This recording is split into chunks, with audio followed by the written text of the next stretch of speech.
This isn't the time to focus on like fasted cardio and maximizing fat burning. This is the time to focus on performance. So get those calories in you. Don't be afraid to eat.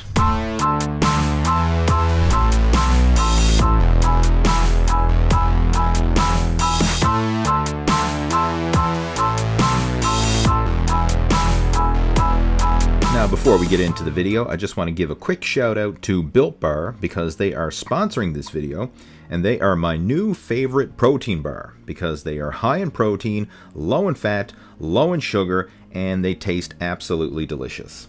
So, I mean, you check it out right here. It's protein blend, whey protein isolate, and hydrolyzed whey protein. So here's the nutritional information. We only got 3 grams of fat, 21 grams of carbs, only 5 grams of sugar, and 19 grams of whey protein. Now, if you would like to try the Built Bars for yourself, you can do so. I have a link in the description below. You can head on over to their website, and you can actually save 10% off your order by using the coupon code LEEH10 when you check out. And that's a reusable code, so you can use it over and over again as many times as you want. Now, of course, Built Bar is sponsoring the video, right? I'll be totally honest and transparent with that. But it is a solid product. I mean, I wouldn't recommend something that I didn't thoroughly believe in and thoroughly enjoy. And that's why I'm recommending them, because it is something that I'm actually using myself. And it's not like a typical protein bar. I mean, most protein bars, if they've got good nutrition, they're hard as a rock and they taste like crap. Or if they taste really good, they're usually loaded with fat and sugar. But in the case of the Built Bar, they got a good combination of a good nutritional profile and good taste, and that's why I recommend them. So again, check them out, link in the description below, and now let's get back to the video. Hey, how's it going? It is your muscle building coach, Lee Hayward, and right now I'm out for a bicycle ride down at Rattling Brook. This is central Newfoundland. Show you a little view of the place right here. Zoom out and see it. Staying at a little picnic spot here. So there's a waterfalls just up there. I don't know if I can get it on camera here. No, I can't. There's a waterfalls. Oh yeah, comes down through there, and the brook runs right on out into the ocean there. We're currently staying at a campsite about 30 kilometers from here, thereabouts. So I just rode down. The reason why I'm making this video, one, I want to show you the cool view, but I'm also making this video to answer a Q&A that I had from a friend of mine, Leo, who is a recreational cyclist, and he was asking, how do I go about fueling up nutrition-wise for long bike rides? Now, today, I don't consider this a long bike ride. Like, this is probably going to be about a 60K ride, so this is like a medium ride for me. Long bike rides for me is 100K plus. Short bike rides, 20, 30K, medium in that mid-range, 60K range. So how do I go about fueling for longer bike rides? And I guess even bike rides in general, because it's a different approach than it is for weight training workouts. Because nutrition for weight training is pretty simple, because a typical weight training workout lasts about an hour. I mean, a long workout is like, an hour and a half or something like that, maybe 2 hours max. But when it comes to cycling and long distance endurance, this can take long time. Like people go for hours, sometimes like even all day excursions. Like if you're going on an all day bike ride or an all day hike or something like that. And if you're going for multiple hours where it stretches, 2, 3, 4, 5 hours beyond, you need to focus on your nutrition. Like you just can't wing it, right? You just can't wing it like you can if you're going to the gym and working out. Because, for an hour-long workout, I mean, if you eat beforehand and you have some food in your system, technically you don't need anything. Just drink water while you're working out, and then you have your next meal after your workout. And that's very often what I do for weight training, because you don't need any special post-workout nutrition, because it's such a short duration of exercise. Your regular meals and the energy that you have stored in your glycogen levels is going to be more than enough to get you through.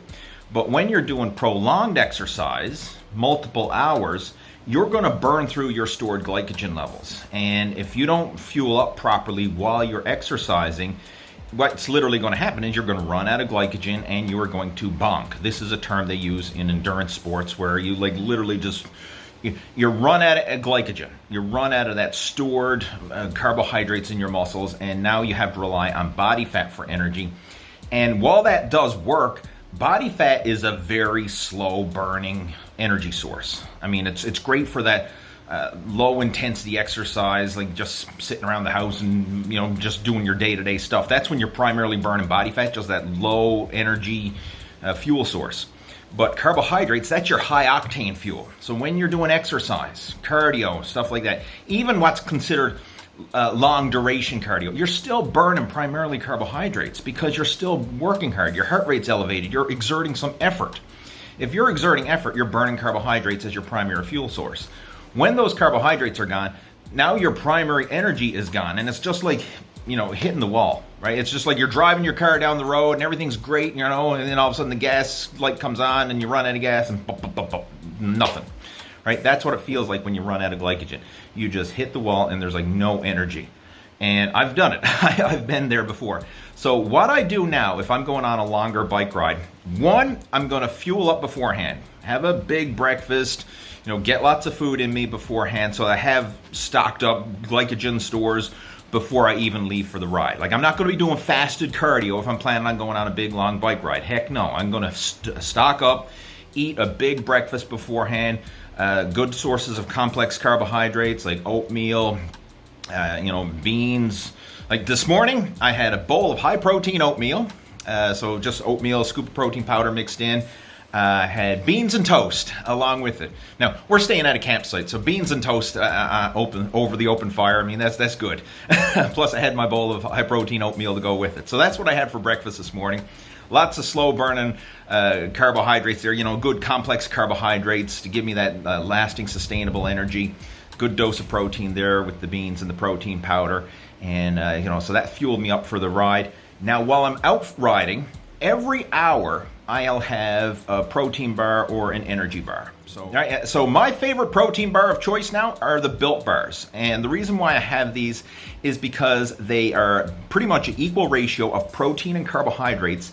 They're low in sugar and they're low in fat. So it's not a junk bar. It's not a candy bar with some protein added in. It's a true protein bar and it has good macronutrient ratio. So I will have one of those every hour while I'm out riding.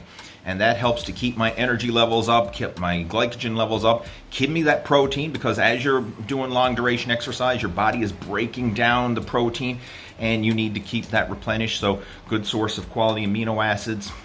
And I find that helps to keep my energy levels up. So every hour that I'm riding, I will have a Built bar. Now that's what I prefer to have myself. Another thing I do as well is I make sure to have lots of water. So on my bike, I've got water bottles, so I actually have two there. I actually another one in my handlebar bag there. And in one of those bottles, I have mixed up some amino acids, essential amino acids in there. I will sip on that during the workout as well, especially during the second half, because essential amino acids are very rapidly absorbed. They're glycogen sparing and they help to prevent muscle breakdown. So when I'm really pushing it now in that final stretch, like on my way home now, like I'm at the halfway point, I'm going to be sipping on that amino acid mix to help just bump up the energy levels and to help give me the amino acids that I need to keep my body in a more anabolic state so I'm not breaking down muscle tissue at the same degree. So this is what I do personally. So I have big breakfast beforehand, a protein bar every hour while I'm riding, and make sure to stay adequately hydrated with water as well as amino acids. And one more thing I forgot to mention as well, salt. I also have salt. Now, the amount of salt I have depends on how much I'm sweating. So in my case, in my bag here, there, okay. So what I'll do is I'll keep a little Ziploc bag with packets of salt there, and I'll have them. So if I'm sweating a lot, I'll also have those. So I usually have at least one salt packet during my ride. If I'm going for an extra long ride, several hours, like 100 plus K, I'll have a couple. And I also make sure to have salt with my breakfast in the morning as well. Don't be afraid of salt, right? Salt is good, especially when you're sweating a lot and you're losing the electrolytes. You need to replenish that. So I will add salt to my food, take those salt packets, I just rip them open, pour it down my mouth, chase it down with water, and that's a great way to get some of that sodium back into your system. Because if you go low sodium, like you're sweating and you're drinking a lot of water and you deplete your electrolytes, you're going to cramp up and your energy levels are going to tank, right? So you need to have adequate sodium. In fact, there's more danger to consuming too little sodium than there is too much. Because as long as you're drinking enough water, your body will use what it needs and flush out the rest. So like all these myths and misconceptions of people like being afraid of salt, it's blown out of proportion. If you're drinking enough water, your body will use what it needs, flush out the rest, whether it's flushing it out in your sweat or it'll flush it out in your urine. So it's not too much sodium, it's too little water. That's the biggest concern. Like as long as you're drinking enough water to utilize what your body takes in and then flush out the excess, you're not going to have any issues when it comes to sodium. And personally, as an athlete and someone who's active and sweating and doing a lot of activity, I would rather err on the side of more sodium than less. And that's what I would recommend for you as well. So if you are an active person, more sodium the better, because it's going to help to keep your energy levels high. And I'm telling you, if you're one of these people who've always avoided salt, saying, oh, salt's bad for you, I want to keep my salt low and blah, blah, blah. As soon as you start increasing your salt intake, you will notice more strength, more energy, more muscle fullness. Like when you go to the gym, you will be able to get a pump much better. You will feel stronger. It's like an instant energy performance enhancement, especially if you've been low sodium. Because a lot of people have this brainwashed idea, oh, salt's bad, and they purposely avoid it like the plague. But once you start putting it in and you have adequate sodium, there's a balance, right? Yes, you can consume too much, but adequate sodium in your system, it makes a huge difference. So that's another performance booster for sure. So don't be afraid of eating when you're going on long rides. That's the bottom line here. Like, get those calories in you. Yes, you're going to burn a lot of calories during the ride, but this isn't the time to focus on like fasted cardio and maximizing fat burning. This is the time to focus on performance. So if you're going for a long ride, like 100K or more, get those calories in you. Don't be afraid to eat, right? Eat while you're riding. And this actually is beneficial as well, because when you're eating during the ride and before, it prevents you from overeating afterwards. Because a lot of people have this conception thinking that, well, I'm gonna do my ride fasted and I'm gonna burn up a ton of fat and a ton of calories, and then I'll eat after my ride because I want to burn all that body fat while I'm riding. The problem with that is very often you get so hungry, so depleted, so famished that you overeat after the ride, and very often cancel out whatever calories you burned. And it's easy to do that. So eating before and during the ride will actually keep your appetite and energy levels satiated and stable so that you don't overeat afterwards. So that's my strategy. Eat before, eat during. I mean, still eat afterwards, but eat in regular, normal amounts. Don't think that, hey, I'm going to go on this great big old bike ride and binge afterwards, because you could easily cancel out all the calories you burned and actually end up gaining body fat instead of losing it. And we see that all the time. I mean, how often have you seen like long distance endurance athletes, even though they do a ton of cardio, they still got that layer of belly fat. They still got a pudgy belly, and I mean, they don't look lean and ripped or anything like that. It's because they're overeating. I mean, you can still overeat even if you do a ton of cardio. So you want to keep those calories in check, and it's better to have them before and during, and that helps to maintain your energy during the ride itself, but it prevents you from overeating afterwards, and it'll help to keep the body fat in check. So this is how I handle long ride nutrition. If you have any questions, comments, or feedback, feel free to post those down in the comments below. And if you do long duration exercise, like you're an endurance athlete, and I mean you do long distance cycling or marathons or triathlons or whatever, hey, share your tips and feedback. Like, I'm not claiming to be an expert at this. Like, I'm no pro cyclist or pro endurance athlete or anything like that. I mean, I'm just a recreational endurance athlete. My main focus is on bodybuilding. That's what I've been doing for, 20 plus years, competitive bodybuilding. But recently I've gotten more into the long distance cycling as a recreational hobby, and I really enjoy it. So this is how I handle my riding nutrition, if you will. But if you have any tips or strategies that you'd like to share as well, post them down in the comments below, and we can have a chat about it down there. And in the meantime, make sure to subscribe to the Total Fitness Bodybuilding YouTube channel, because I have more videos coming your way.